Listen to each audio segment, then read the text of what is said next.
right, let's change gears and focus on the meeting. Let's do the third step prayer and then we'll jump right into it. Okay, sounds great. The third step prayer, which is found on page 63 of your big book. God, I offer myself to thee, to build with me and do with me as thou wilt. Relieve me of the bondage of self, that I may better do thy will.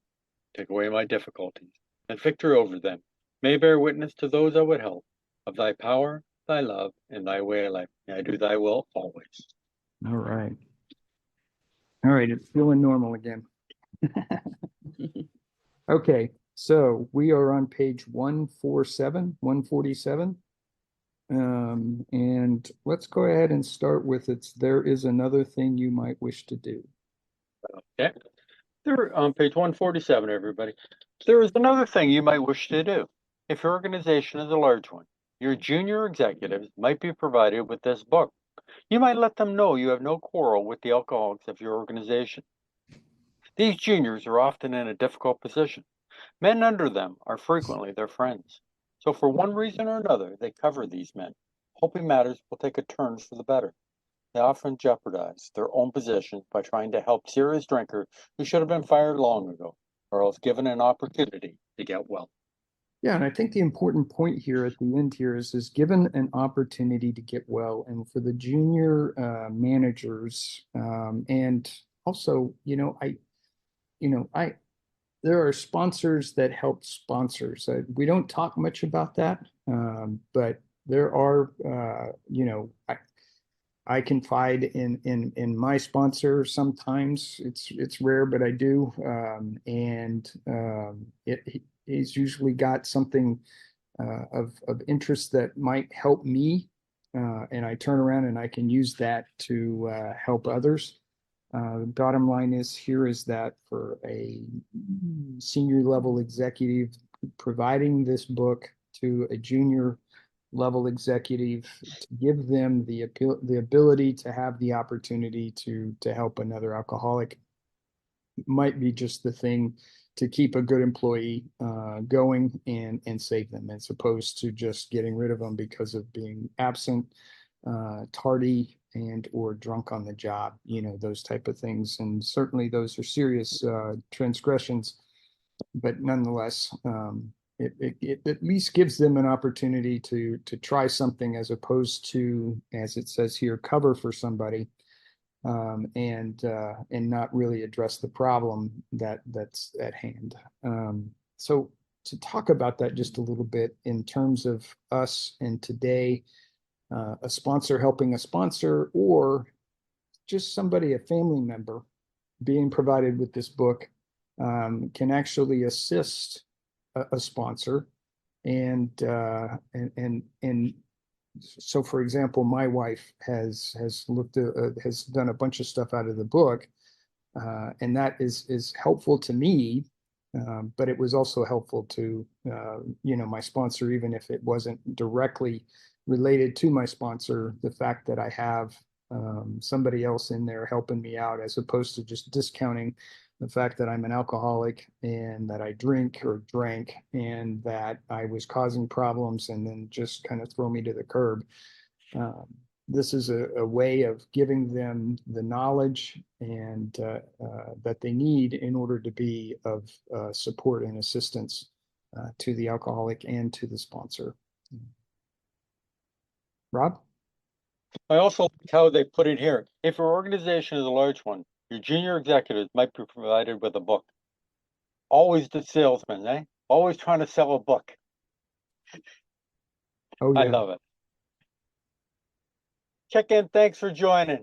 Sorry about all the confusion. Glad you could make it. We're on page 147. After reading this book, a junior executive can go to such a man and say approximately this: look here, Ed, do you want to stop drinking or not? You put me on the spot every time you get drunk. It isn't fair to me or the firm. I've been learning something about alcoholism. If you are an alcoholic, you are a mighty sick man. You act like one. The firm wants to help you get over it. And if you are interested, there is a way out. If you take it, your past will be forgotten, and the fact that you went away for treatment will not be mentioned. But if you cannot or will not stop drinking, I think you want to resign. Yeah, so this is really those kind of really they're good discussions. They're hard discussions, but it's basically calling out an alcoholic and putting the responsibility on them. Basically, you're saying, look, your alcoholism, your drinking is causing a problem at work. We value your productivity, and we want to keep you. Here's a way out if you would like it, and if you do in fact take this program as it's outlined in the book, get some recovery at a rehab center, etc. We can wipe the slate clean and just continue to move forward. On the other hand, if you're going to continue to drink, if you don't want to stop, if you will not stop, then again, giving them an opportunity to resign, I think, is also an important one, because um, the instead of just out and out firing them, because there's that stigma of being fired versus resignation. I think it's also taking the high road and helping them out and allowing them to resign, as opposed to out and out firing them. But if they refuse to resign, they refuse to stop drinking, they still are going to continue to have problems, then we obviously have our answer there. That this is giving them an opportunity to do something positive as they go along. Rob? Yeah, remember that a will not doesn't want to quit, and a cannot going to need some help to quit. They're going to need detox, most likely, in order to wean them off the alcohol. So please keep that in mind. We're on the top of page 148. Your junior executive may not agree with the contents of our book. He need not, and often should not show it to his alcoholic prospect. But at least he will understand the problem and will no longer be misled by ordinary promises. He will be able to take a position with such a man which is eminently fair and square. He will have no further reasoning for covering up an alcoholic employee. Yep. So there you go. It's really just kind of the bottom line to junior executive understands the problem, is basically able to work through the issues with the alcoholic employee, and then because they've given them that opportunity, they've given them a fair shake, a fair opportunity to get well, and that way gives the junior executive a positive leadership position, in that they don't have to cover for this individual anymore going forward. Still might be a little bit difficult if they're friends, but the bottom line is that if the friend isn't going to listen to the junior executive, then it's likely that they weren't as much of a friend in the first place. Rob? Yeah. It boils right down to this. No man should be fired just because he is alcoholic. If he wants to stop, he should be afforded a real chance. If he cannot or does not want to stop, he should be discharged. The exceptions are few. Yeah, and so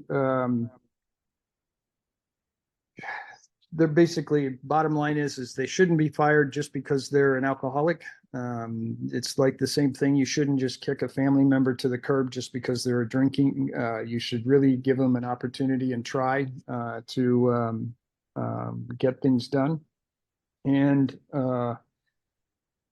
fix the problem. Giving them the opportunity is that fair opportunity. And but again, if they're not going to stop drinking, if they're going to continue to cause problems, then you have your answer, and that's where you've got your answer as to whether or not to let them go. Rob? Yeah, and this goes back to with the sponsee, because I always take it back to a sponsee because I don't have a company, so I'm retired, so I'm not going to have employees that deal with this way. So I always take it that I think about sponsees. And Bill went back to see Jim, I believe 6 times. He was in the hospital, and they kept going back every time he wanted to see them. They went back to work with the guy to help him. And we have to have the same tolerance, patience, understanding, and love that they had at that time. We don't just get rid of people because they drink. That's what alcoholics do. They drink. Okay? But if somebody really wants to give it up, we don't give up on them. We try to help them the best we can. Remember, it's not our responsibility if they quit drinking. We just show them what we did.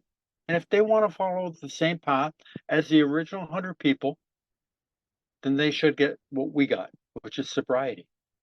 Okay? We don't take responsibility for them drinking again. We don't take responsibility if they get sober. Okay? It's between them and God.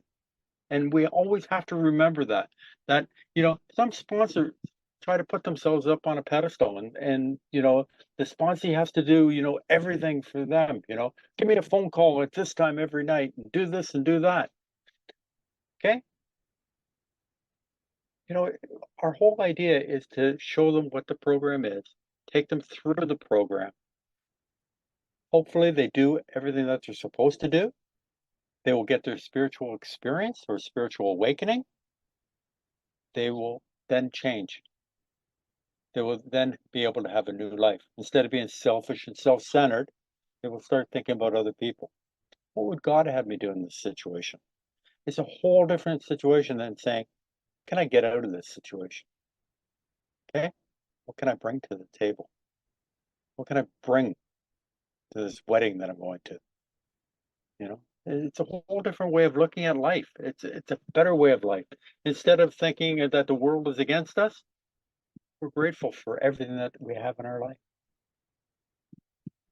Right, Kickin? Give me a thumbs up there, Kickin. We think this method of approach will accomplish several things. It will permit the rehabilitation of good men. At the same time, you will feel no reluctance to rid yourself of those who cannot or will not stop. Alcoholism may be causing your organization considerable damage, and it's waste of time, men, and reputation. We hope our suggestions will help you plug up this sometimes serious leak. We think we are sensible when we urge that you stop this waste and give your worthwhile man a chance.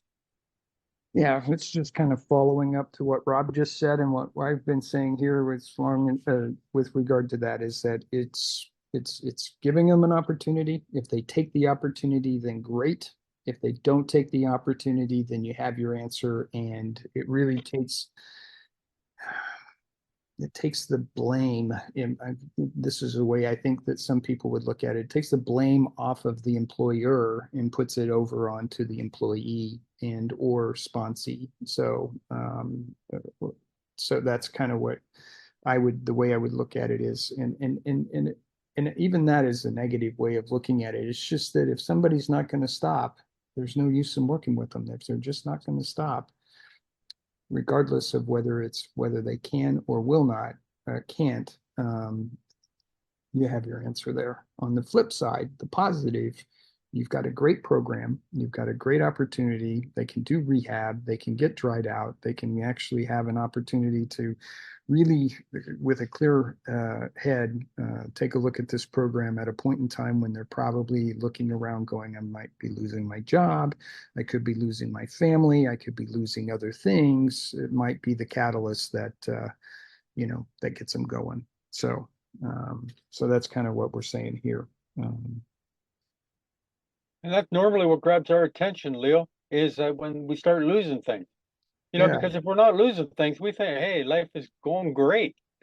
And it's when things start to fall apart, when people start giving us a hard time about our drinking. Well, you never showed up for work yesterday. Why? Why weren't you at work? Oh, I don't know. I was in a blackout, so I thought I was here. Or other things. Your spouse starts giving you a hard time. The kids. There's so many things. Car accident. Or just upsetting other people. Some people. One thing that really surprised me is that Bill Wilson was a terrible drunk. And why do I say he was a terrible drunk? Is because if you read in the book and in his story, he got into a brawl with a taxi driver. He became a lone wolf because he couldn't get along with other people. So that leads me to believe he started being a terrible drunk. He'd come home, cut head, clutching his golf clubs in one hand, basically. So things really not a lot of fun for Bill Wilson, and this is what happens to other people too. People at work start giving you a hard time. And this is what grabs our attention. Finally, finally. But are we the alcoholic ready to accept what other people are saying? Frothy emotional appeal seldom suffices. Sometimes we need a wake-up call, and that is being let go from our job or our spouse leaving us. Which is terrible because you know what? When they leave, they sometimes don't return. And I've heard that from so many, friends in the fellowship. They didn't really want their marriage to end, but they didn't care enough to keep it going either. So sometimes things happen too late. But we also read in this chapter about they sat down with an owner of a company, spent a couple of hours explaining the alcoholism to him, and nothing sunk through the guy's head other than, well, the guy's been off for so long. He knows that if he does it again, he's going to be gone. Not enough to keep us going, to keep us off. Remember, fear kept Bill sober for a short period of time. Self-knowledge kept him sober for a short period of time. These things wear off. If nothing changes, nothing changes. We have to change. We have to change the way we deal with things. The other day, an approach was made to the vice president of a large industrial concern. He remarked, "I'm mighty glad you fellows got over your drinking." This is the story I was just thinking about. But the policy of this company is not to interfere with the habits of our employees. If a man drinks so much that his job suffers, we fire him. I don't see how you can be of any help to us, for as you see, we don't have any alcohol problem. This same company spends millions for research every year. Their cost of production is figured to a fine decimal point. They have recreational facilities. There is company insurance. There is a real interest, both humanitarian and business, in the well-being of employees. But alcoholism, well, they just don't believe they have it. Yeah, I think that, we talk about this. This is kind of like the employer's head is in the sand when it comes to alcoholism. And so, bottom line is that they're taking a black and white approach to this, that, if you're drinking and have an alcohol problem, they automatically dismiss you and therefore no problem afterwards. So it's interesting too, though, that they've got the facilities and the resources available for health and well-being of their employees. Why not include alcoholism as a part of the get better options that are provided to employees? So what they're trying to make a point here is that the senior executive is kind of got a blind eye to alcoholism and takes a hardline approach that if you're drinking, you're gone, and therefore no problem. What we're trying to do is convince a senior executive that in fact it's more costly to do it that way than it is to giving the employee an opportunity to recover, to go through rehab, and pick up this book, use the program as it's outlined, and do the 12 steps and all that goes with it. And in doing so, you get to retain a good employee. You also build loyalty because the employee is grateful for what you've done, and that's a powerful thing when it comes to the business and the bottom line, as far as profits and losses and that type of thing go. Rob? Yeah. Nowadays, remember this book was written in 1939. Some things have changed. Company insurance is probably a lot better. I know that we have an employee assistance program when I was working where, if I had a problem, I could always, go to the employee. It was all kept quiet, supposedly. As far as I knew, it was, they billed anonymously, but I could go and see somebody anytime I want, which is, which is a blessing in one sense. If we're having alcohol problems, mental problems, whatever, you can get, somebody can take a look at it. We are so fortunate in so many ways, you know, but we have to realize, where we're falling down and where we have problems. Remember, this book is trying to educate people on how to deal with an employee or a sponsee that is still drinking or trying to give it up, and they're just, here Hank Parker's wrote this chapter to employers. If you notice, it doesn't talk about God at all. It really, I wish he talked more about God, but that's Hank, and it's a great chapter though. It really is, and the fact that it's trying to educate people, and that's what it's all about. It's education. When I first came into the fellowship, I knew I drank too much, but I didn't know why. So here I am, an alcoholic, not realizing, am I really an alcoholic? I got a home, car, I've got all these things. I haven't lost anything, but it just, I'm starting to get, you know, I know it's affecting my life, in negative ways, obviously. If it was positive ways, I would still be drinking, but everything is negative. Everybody's mad, everybody's frustrated. Why don't you do this? Why don't you do that? Well, I wish I could, but I can't. I got to change, but how? I thought I would come into the fellowship. They would teach me how to drink like a gentleman, and I would be on my way. I didn't know how long it would take for them to teach me that, but that was my thinking. But education, they had to teach me. Thank God somebody took the time to teach me, that I have an allergy, phenomenal craving. Once I take any alcohol whatsoever into my body, I can't stop. And my mind will tell me that, this time it's going to be different. You can have a couple of drinks, it'll be okay. Well, I wasn't okay. But thank God somebody took the time to teach me. Absolutely. Of course, this chapter refers to alcohol, sick people, deranged men. What our friend, the vice president, had in mind. You Did I missed miss a chapter? paragraph. Okay. Perhaps this is a typical attitude. We who have collectively seen a great deal of business life, at least from the alcoholic angle, had to smile at this gentleman's sincere opinion. He might be shocked if he knew how much alcoholism is costing his organization a year. That company may harbor many actual or potential alcoholics. We believe that managers of large enterprises often have little idea how prevalent this problem is. Even if you feel your organization has no alcohol problem, it might pay to take another look down the line. You may make some interesting discoveries. Yeah, it's an interesting kind of concept, the senior executive that doesn't have a good handle on what's going on at the lower ranks within the organization. That's probably more typical than not. I think for very large organizations, it's difficult for senior executives to have a complete and positive kind of picture on what's going on, and um, taking another look. I think that just because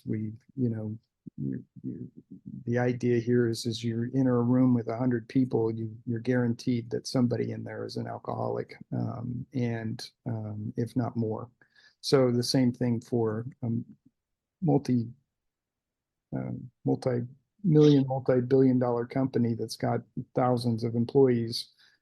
It's also guaranteed that you're going to have 100 or more alcoholics, and even more so that are potential alcoholics. So bottom line is that it would be good to educate the senior executive, much like it's what Rob just said. It would be good to educate the employee as to what alcoholism is and what the opportunities are, what the resources are that are available to them, including rehab and this book and this program, and showing that. And I think for the senior executive, you have to do it probably in dollars, in that you probably can save money over time by working with alcoholics and potential alcoholics and giving them an opportunity to recover and continue to be productive and loyal employees. So very just a good eye opener for people to know that there are these alcoholics in the company, and there's alcoholics in all organizations. There's alcoholics in all groups, and they come from all walks of life. So we're everywhere. You know, it's funny, Lou, when I was reading this paragraph, it brought me back to when I was about I was probably 20 years old working at this company. And there were two salesmen at that company. They had a few salesmen, not a lot, but there were two guys. They used to hang around together. They were like brothers. They were quite a bit older than I was, obviously. And they used to drink like crazy. I mean, like everybody knew about it. It wasn't a secret. You know, they would go and have lunch together, and then like they'd be gone for the rest of the day. And nobody really cared. They just accepted it. And then what they would do is that when work ended, they would have get people together and let's all go out for a few drinks. They had an Right. expense account, and so a lot of their drinking was being paid for by the company, etc. I haven't thought about those guys in a long time, but I do remember that they finally left the company, whether they were let go, uh, whatever. I'm not sure. But I do remember that I ended up being transferred to a downtown office. This guy was at his I went to his downtown office. He put a mini fridge in his office. He needed help, you know, getting the mini fridge into his office. So he called the company I'm working for, asked my boss if it was okay if he could borrow me to help him bring a fridge into his office. Guess what was filled up in his office? Beer. Here. He filled the whole thing up with beer. And these are things that go on. And I'm going back 40 years. And it wasn't until I've read that it brought these memories back to me. And what we accept as relatively normal. That didn't phase me. You know, to me that was normal activity. You know, and if that company knew what that guy was doing, I was working for a gold company. We made gold bars. I mean, like the big gold bars, little gold bars that everybody was buying, 1 kilo gold, solid gold bar, making gold coins, you know, dealing with expensive stuff, So, we're not, you know, life is crazy. Things Yeah. that happen in life. And what brings back some memories for us. Yeah. And this next bit must be really important because I tried to read it earlier. So it must be important. Of course, this chapter refers to alcoholics, sick people, deranged men. What our friend, the vice president, had in mind was the habitual or whoopee drinker. As to them, his policy is undoubtedly sound, but he did not distinguish between such people and the alcoholic. Yeah, and I think maybe that's a stereotype that we still have to some extent, is that you look at people and they go out and tie one on and they're in the life of the party and that type of thing, and maybe you're in one of those those groups that were like that. Maybe you were the life of the party, and there you go, Rob. So bottom line is um, not all people that go out and actually have a great time while drinking happens to be alcoholic. It's I think just the more you know, it's probably more likely in some cases it's the quiet person that's off in a corner that you can see with a drink that's trying to hide their drinking and is going overboard. But for this senior executive, with this idea that it's the crazy drinkers that that are out there. The habitual or whoopee drinker. I like that terminology there, but Whoopee. yeah, and Rob, I think it's maybe what they're referring to is that because they don't have that, maybe they didn't have the whoopee drinker in his, he wasn't seeing it. Or if he was, saying, hey, we got to let that person go because they're obviously alcoholic or something to that effect. I don't know in this case what the reaction would be if if they were to see this going on. But back to your story, Rob, those habitual drinkers that drink during the day, on the job, that type of thing. And then really drink after work, even more was, it used to be that was I was in an organization that you could go to lunch and have a glass or two of wine with your lunch. But man, did that really impact the rest of the day? Even that little bit of alcohol, which I was glad to get, but it sure did dull the rest of the day. And there's a real correlation to that. So I think that there's really kind of some policies. You're being paid to do a job. You're not being paid to drink, et cetera, et cetera. I think that there's some of those kind of rules that you can have in place. And if those are broken, then you deal with them as such. But at the same time, you're still trying to keep these good employees. And just there's so much there's so much that's misunderstood with regard to the drinker and the problem drinker and the alcoholic. Um, and this, like this book is trying to give us the education and the knowledge that we need in order to be able to discern that. And to help others, Yep, to help absolutely. others. And that's what it all comes down to. Us helping others. Dee Dee, thanks for jumping in. Appreciate it. We're on page 149 right now. It is not to be expected that an alcoholic employee will receive its appropriate amount of time and attention. He should not be made a favor. The right kind of man, the kind who recovers, will not want this sort of thing. He will not impose. Far from it, he will work like the devil and thank you to his dying day. Yeah, and that was what I had talked about earlier, building loyalty within the organization. If you're taking care of somebody that, they probably are a bit embarrassed that they've been found out that they're alcoholic, but they also are very appreciative of the fact that they didn't just get canned automatically and that they were given an opportunity to recover. They took advantage of it, and out of that, they're grateful, and they want to return the favor, but they don't want to be singled out. They don't want to be highlighted. They don't want to be skylined. They don't want to be put on a billboard or anything like that.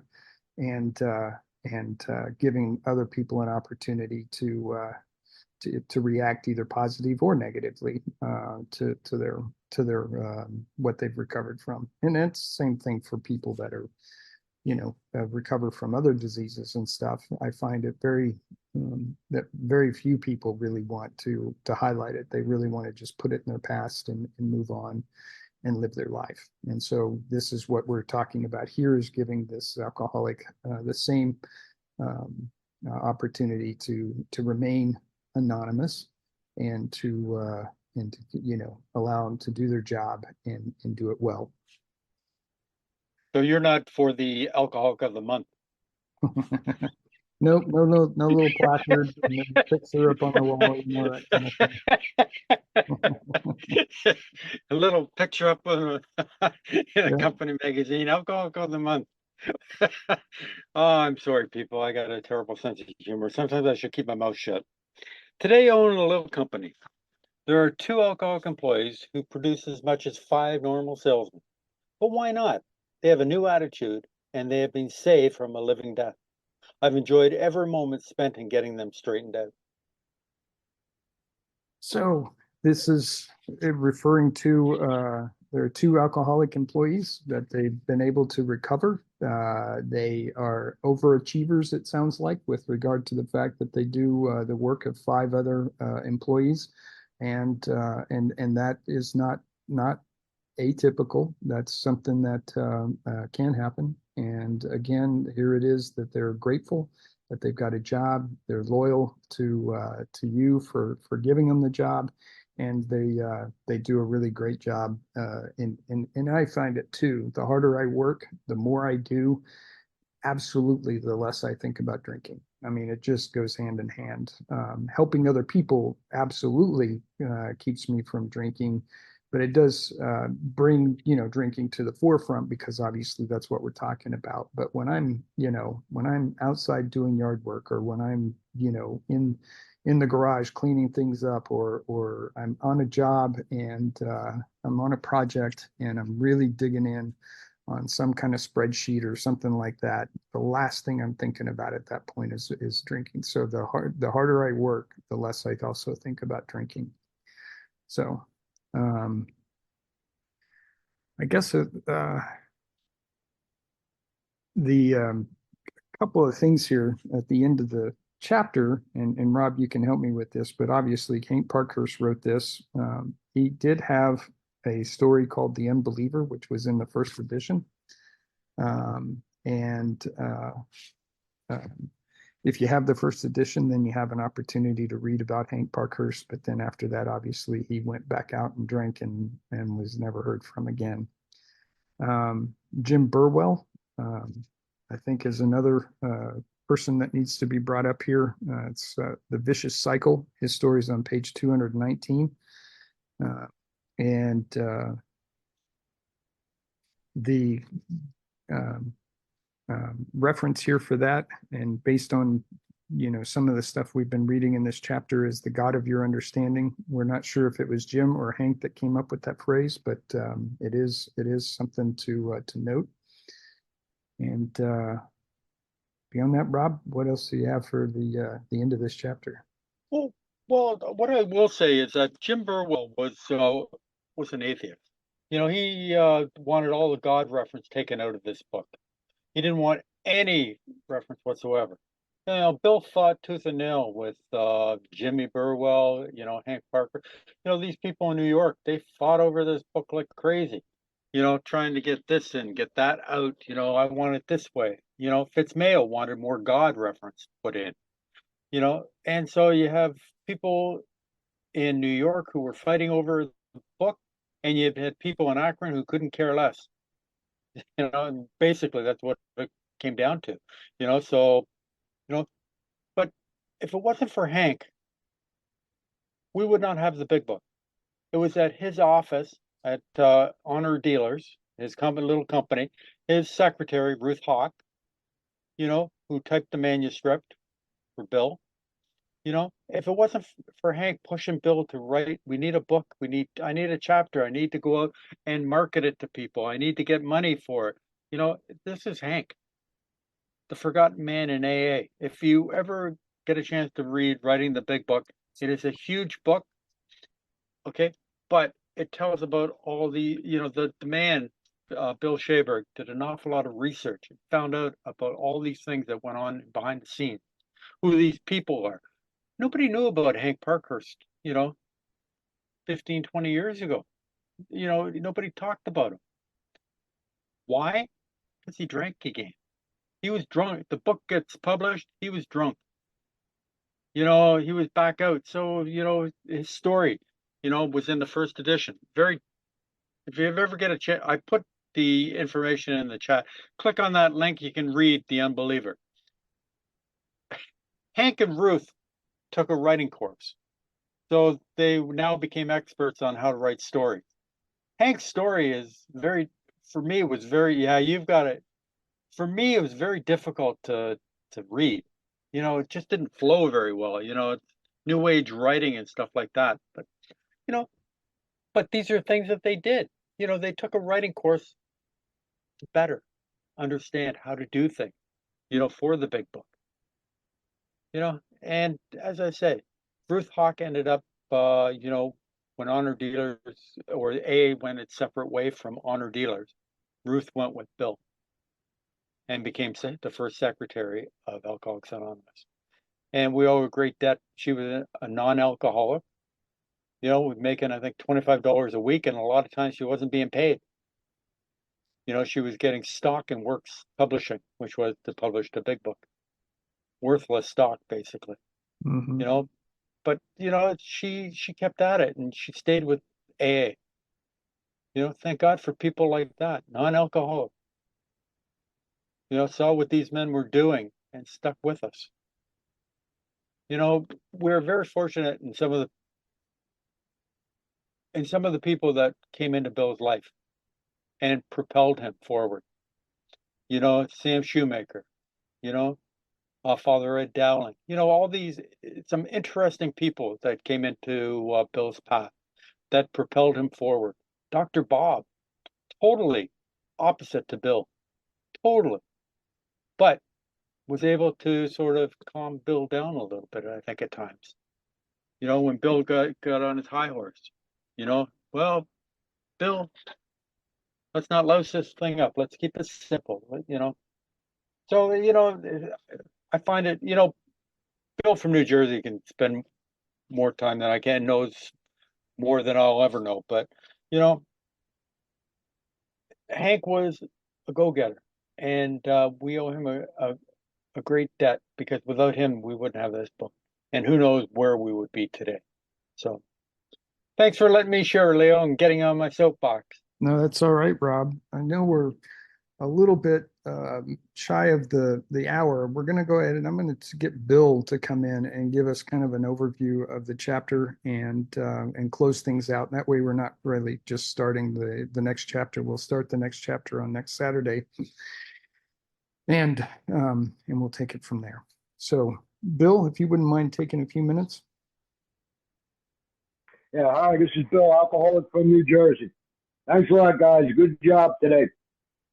Yeah, this chapter here, Two Employers, like was already mentioned, it was written by Hank Parkhurst because he was an executive of Standard Oil, and he knew about being an employer and what you had to do, how to treat employees and that kind of stuff. And what they were doing, Bill Wilson was smart enough to know, and the other people that started AA, they were smart enough to know that if you help the people that were involved with the alcoholic, in turn, that would help the alcoholic. So they're trying to give some suggestions or instructions to an employer on how to deal with an alcoholic and help them to stay sober and not get drunk during work time or whatever. And this chapter is a really good chapter if you're sponsoring somebody. You can change it from two employers to two sponsors, because even though you're not an employer, you're still a sober person working with somebody that's trying to get sober or has already gotten sober and trying to stay sober, whichever way you want to look at it. So basically, they're giving a lot of suggestions in here on what you can do when you're dealing with somebody that's an alcoholic. And again, like I said, this is a really good chapter to read when you're sponsoring somebody, because pretty much it says, be straightforward with the guy and then tell the other alcoholic what they need to know so that they can get better. And if they don't want to get better, you're going to have to discharge them. Well, whether you want to call that moving on or firing them as a sponsee or whatever, he's basically saying if the person won't stop drinking, you're wasting your time working with them. I think we all know from our own experience, when somebody tried to convince us to stop drinking, if we wanted to still drink, we were going to still drink, because that's just the way alcoholics are. And if somebody's not ready to stop, they're not going to stop. So but basically, like I said, this is just a way of working with somebody who's an alcoholic. And again, this was written by Hank Parkhurst, and Hank was like the first guy in New York that Bill was able to help get sober. He wasn't the first guy in AA. Dr. Bob would be the first guy in AA besides Bill that got sober. And Bill found him in the Towns Hospital. And if you read his story, according to his story, he was in the Towns Hospital 10 times. So obviously this guy was a real serious alcoholic. He wasn't just, somebody that went to the hospital and got better and decided to get sober. 10 times he had to go to that hospital. And basically what the town's hospital was, it was a detox. They didn't really have any kind of rehab or, aftercare or stuff like they have today. They just basically got the alcohol out of the person and told them, hey, don't drink again and you won't have to go through this again. And that was pretty much the end of it. And Hank was in there 10 times. So you can imagine what kind of a drinker he was. This guy was a real rip-roaring, full-blown alcoholic. And and no matter what anybody could do or say or whatever, he kept going back out and back out. And finally, Bill found him in the town's hospital, and Bill talked him into following the same procedure that Bill followed, and Hank was able to get sober. And Hank started this little company, and Hank and Bill actually together started the company. And they called it Honor Dealers, and they were originally going to sell like auto polish and other supplies to service stations, and they had this little company there, and Ruth Hawk was the secretary, and this is where the big book was written. Most of the book was written in Newark, New Jersey, and Ruth Hawk typed the whole thing up, the original manuscript and the first drafts and all of that. So it all got done in Newark, New Jersey. Of course, Bill probably wrote some notes at home and that kind of thing, but pretty much most of the work went on in Newark, New Jersey. And like Rob already pointed out, Hank and Bill used to get into some real screaming sessions over what was going into the book, because Hank did not want God in the book. Hank was either an atheist or a deist or whatever he was. He just didn't want anything to do with God. He wanted his psychological approach. And Bill wanted to put God in there, so they fought back and forth with each other. And one of the people that was working with them was Jim Burwell. And he was an atheist, and he didn't want God in there either. So Bill was fighting back and forth with these guys all the time, because they wanted God taken out of the book, and Bill wanted God in the book. And obviously Bill won, so thank God Bill won, because the book is the way it is. And as far as I'm concerned, it works out really, really good. And like Rob pointed out, in this chapter that Hank wrote, there's no mention of God or spiritual way of life or higher power or anything like that. He left all of that kind of stuff out. And he was just going basically with the psychological approach. Work with somebody, get them detoxed and whatever, and try to help them stay sober by talking them out of a drink or whatever method he was using. So this chapter is, they wrote it to employers because they understood that a lot of employers have people that are working for them that drink too much. And he's trying to give some instruction to the employers on how to deal with such a person rather than just fire them. Today it's a little bit different story. Today the employment and everything is different than it was in the 1930s.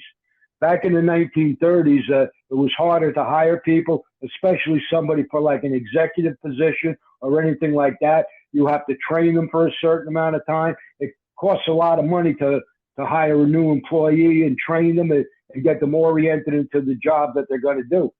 Today, you've got all kinds of people with college degrees that are out of work.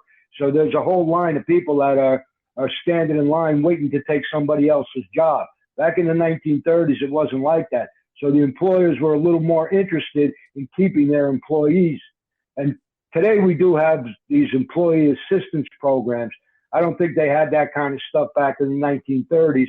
And Hank's probably trying to get the point across that if you can get your employee to stay sober, you're going to have a good worker.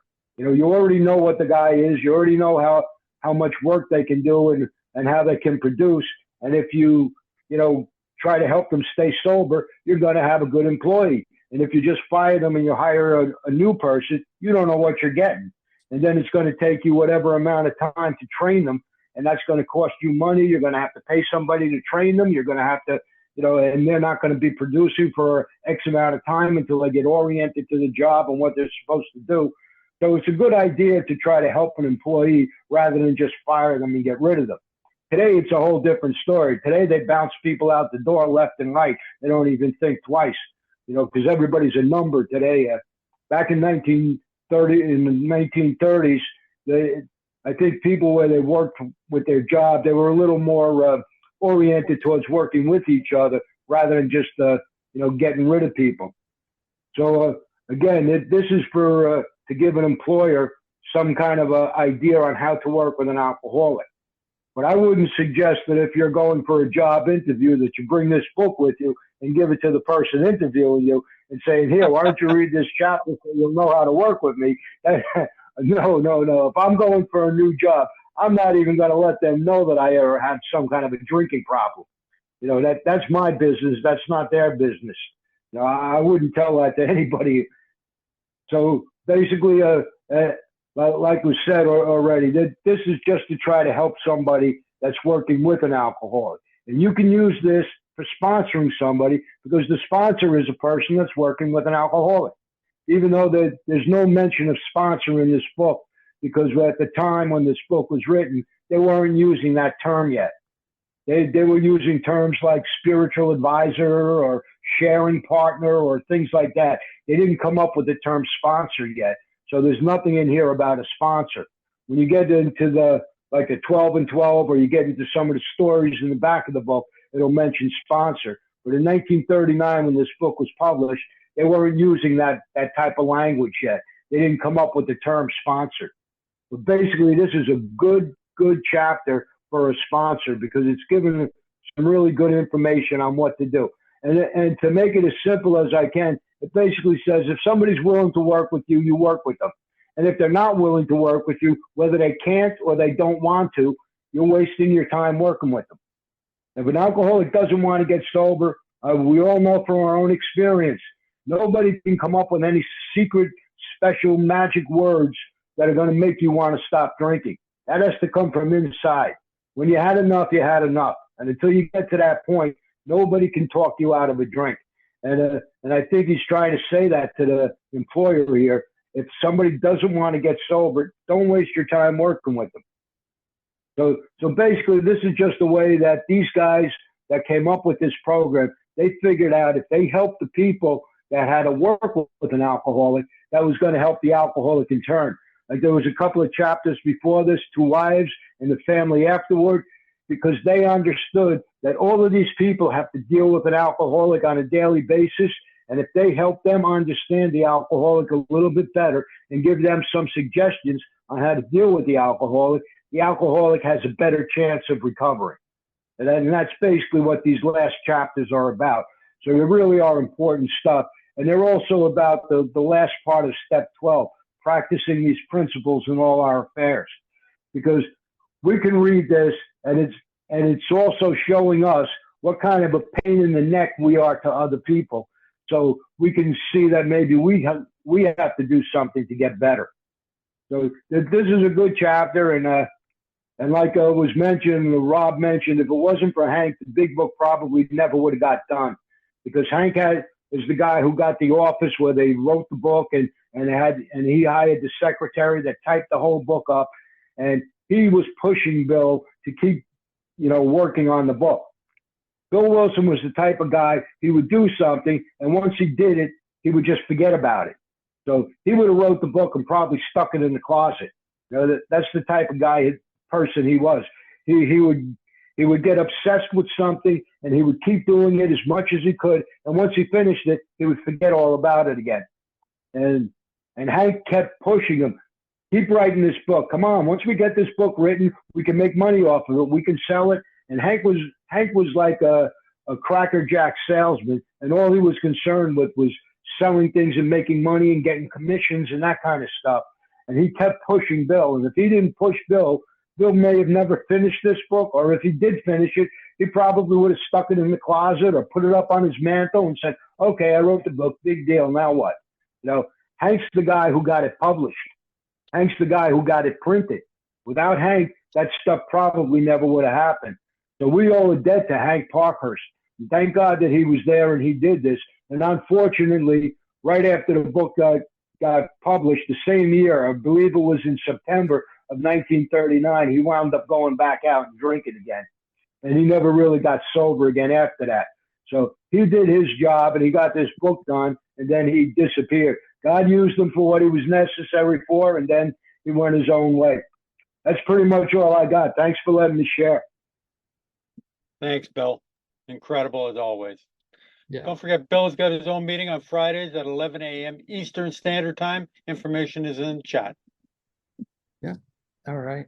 Let's close out with the serenity prayer there, Rob. God, grant me the serenity to accept the things I cannot change, courage to change the things I can, and wisdom to know the difference.